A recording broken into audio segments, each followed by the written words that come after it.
Give me the Bible, star of gladness gleaming, to cheer the wanderer lone and tempest-tossed.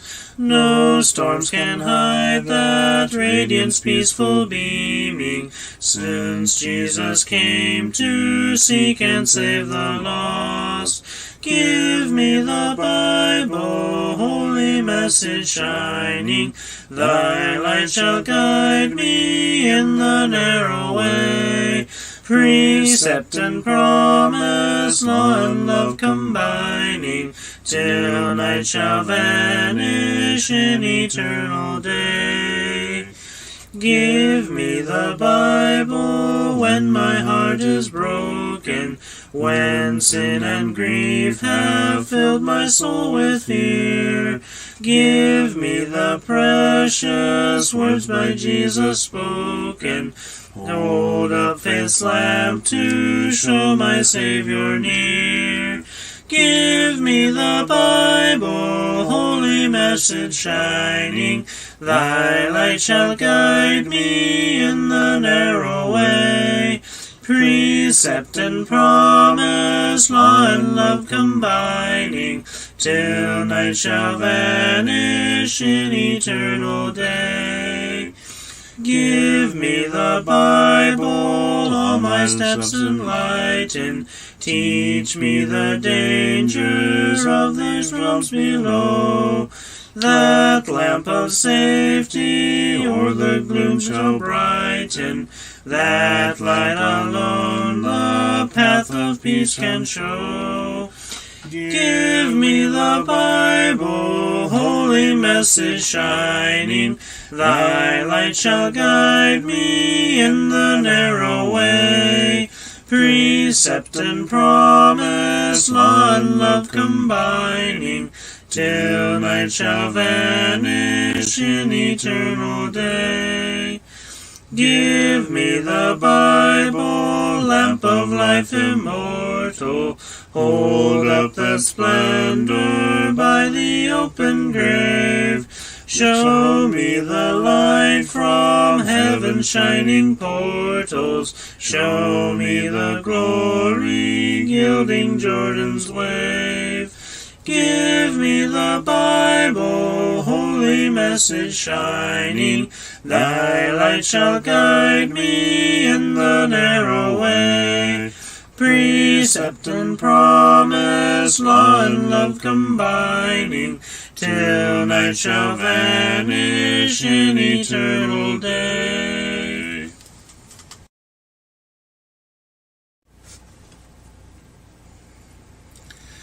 Break thou the bread of life, dear Lord, to me,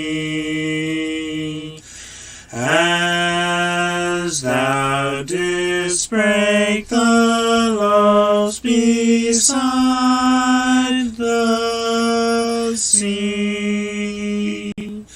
Beyond the sacred page, I seek thee, Lord.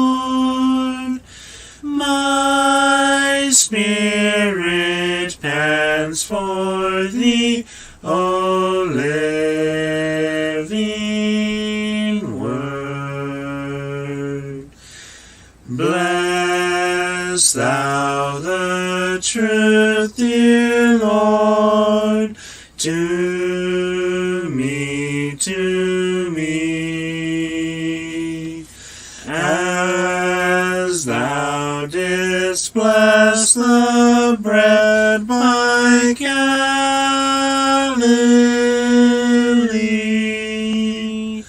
Then shall all bondage cease, all fetters fall, and I shall find my peace, my all in all.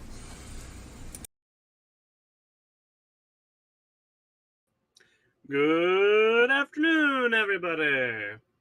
How are we doing today? Reba says hi, y'all. Hello, Sister Reba. Good to see you again. It's only been about 10 minutes, but hey, 10, 15 minutes. How are you doing there, Sister Reba? How's everyone doing? We got CJ, the master whipcracker, in the back. Some might even say he's a whippersnapper, but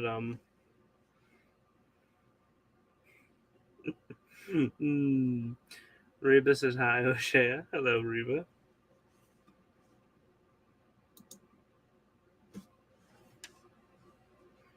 I finally figured out what I deemed a good name for me during this um, program.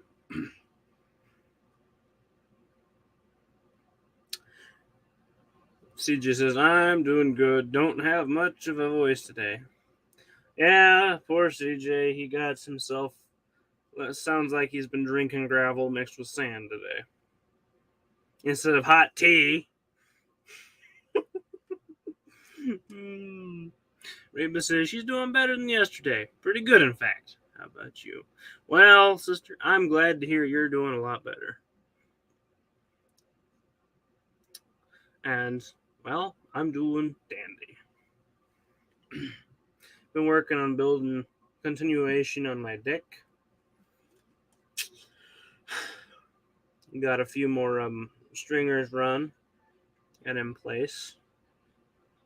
So I got one left to secure, then a few more anchors to drive in, and the rest will be just decking it.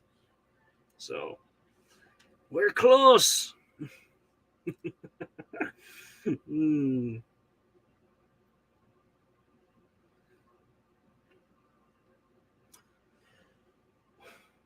So, Reba, have you had lunch yet?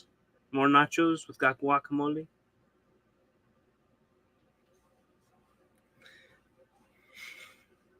Or did Dad pretty much detain the idea of lunch for right yet?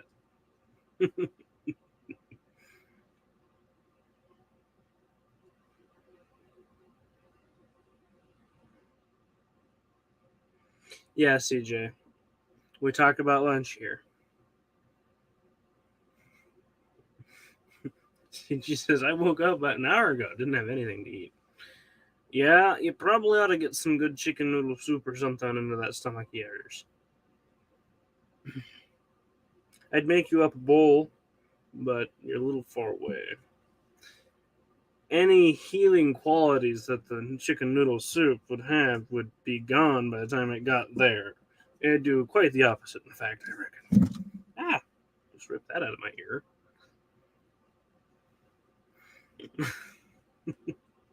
uh, he said it would be cold and gross. Yeah, and the noodles might be moldy too, so that wouldn't help.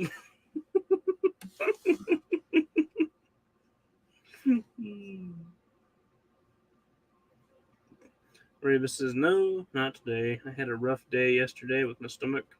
No need to repeat that. Ah, yes, that makes sense. No nachos with guacamole sauce when you're not feeling too well. That makes sense. Just crackers and hot tea, I suppose. Well, you know, we better pick up our shovels and picks and hammers. Today's mine shaft that we will be examining and delving through is Psalms 127, which I need to bring up and share. There you go, CJ. He takes great delight in throwing up slides and such. It makes him just so happy. He's ecstatic in the background. Going, yeah, yeah.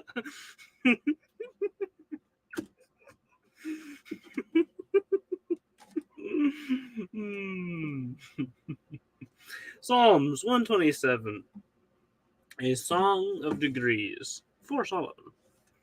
Except the Lord build the house, they labor in vain that build it.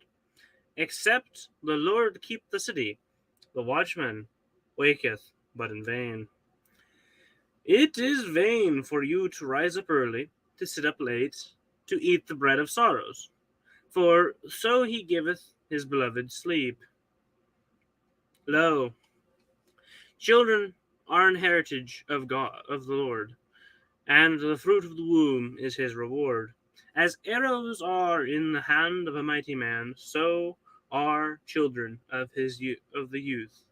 Happy is the man that hath a quiver full of them. They shall not be ashamed, but they shall speak with the enemy in the gate. Psalms 127. We have a song of degrees for Solomon, which would naturally lend the idea that this is a psalm or a song from David talking to Solomon. And as we have the Lord's house being built mentioned in this, that it's during the time before Solomon was able to build the house. This is almost the charge that David gave Solomon to build the house. David says, except the Lord build the house, they labor in vain that build it. Except the Lord keep the city, the watchman waketh, but in vain. And in this one, we have our first nugget. If the Lord is not involved in it, it is vain. And this is a rule that you can apply to about everything. If God doesn't have any dealing in it, it is vain. It is worthless, pointless. It's just is not worth doing if the Lord isn't involved in it. He says, if the Lord, except the Lord build the house, the laborers labor in vain to build it. If God's not the one that's doing the building, the laborers are going to build it pointlessly. It's going to fall over. It's not going to succeed. He says, if God doesn't guard the city, the watchmen wake up early in vain. It doesn't do any good to have watchmen watching your city, keep an eye out for enemies, if God's not defending it.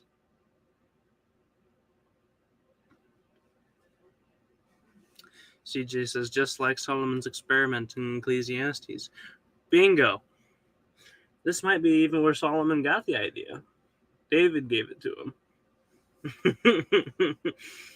If God isn't involved in it, it just doesn't work. There's a fly buzzing around my head. It continues on with this vain idea.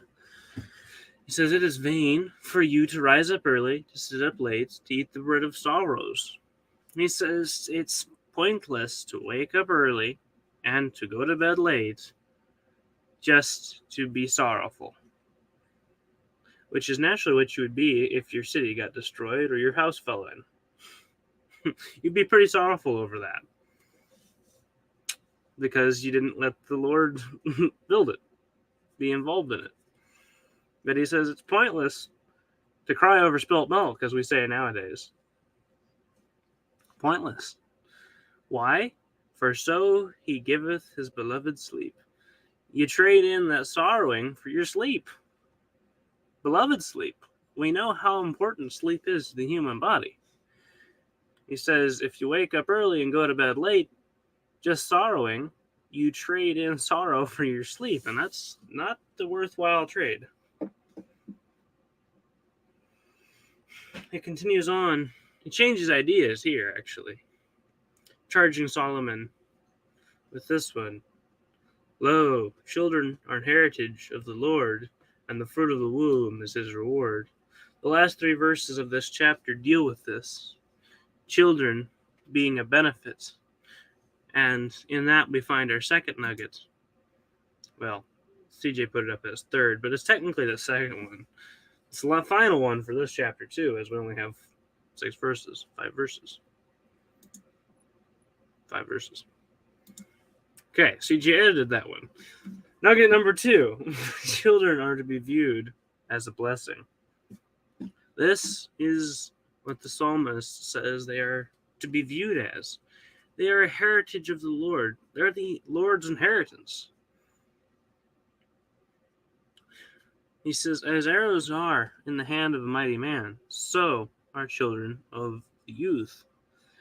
You know what a mighty man can do with arrows? He can accomplish quite a bit.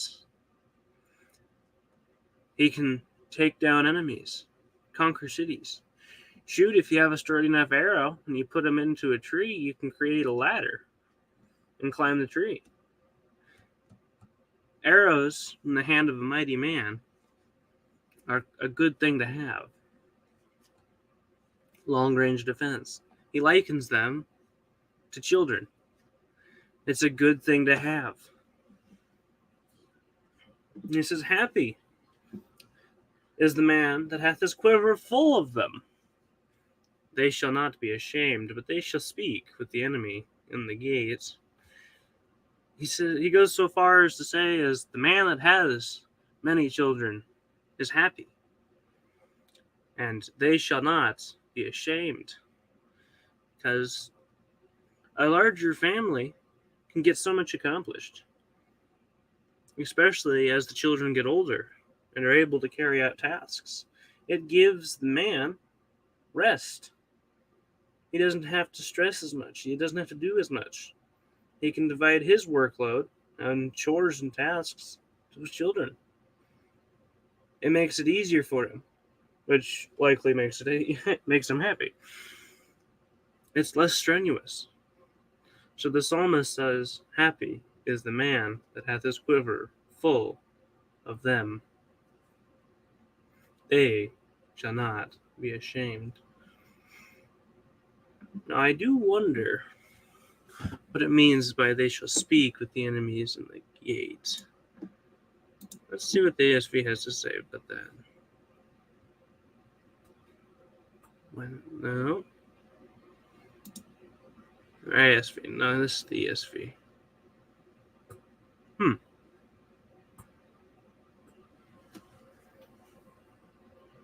CJ, you got any thoughts over this? What could he be implying? Well, he's talking about the man who has his arrows full.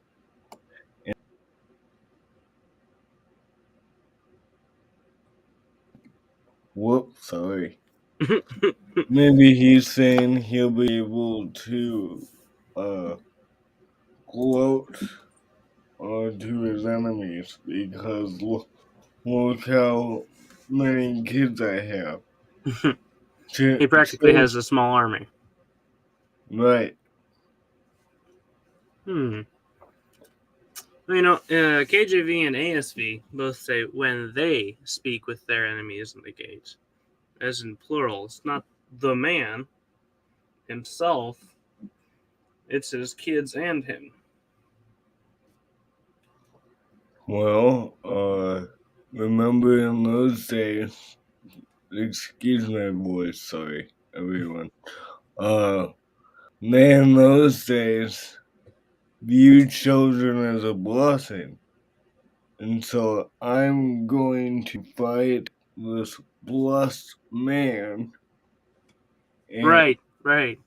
I see. Right, you see the idea? Right. He's not going to be put to shame because he has a family. Right. He's blessed. Yes, thank you, CJ. That was a very good insight. Because they viewed children as a blessing from God directly. So when you see a guy and he has a big family, what's that mean? He's very blessed by God. And to fight a guy that's very blessed by God is not good. Wouldn't end well, chances are. So, yeah.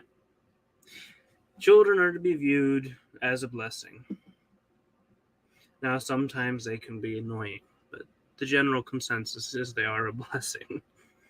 And that's our nuggets for this time around, this mine shaft. If God's not involved, it's going to fail. It's pointless. That's nugget number one.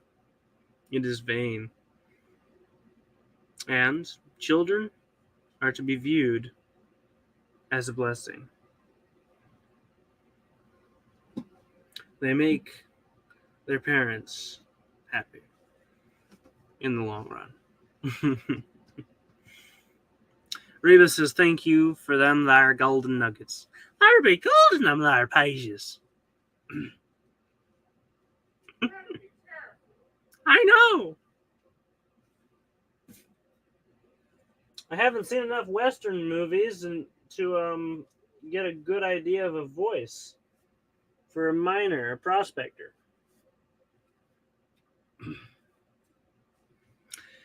Anyways.